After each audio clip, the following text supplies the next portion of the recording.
If you don't know how someone is stealing, how then do you run in the next election?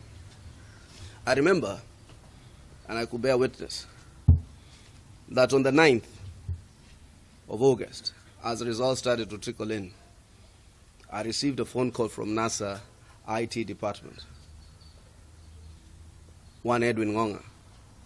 and he can bear witness and testimony to this, telling us one of the highest levels of tampering with respect to the election was in Mombasa. And Raila Odinga himself, on his first press conference on the 9th of August of that very same day,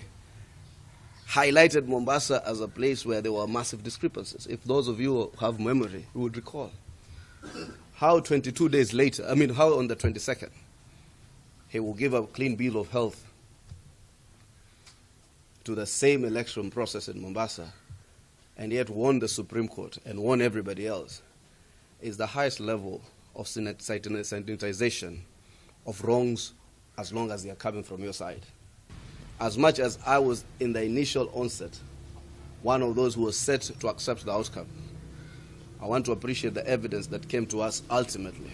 And if nobody else had the courage to take up this matter, I have the courage.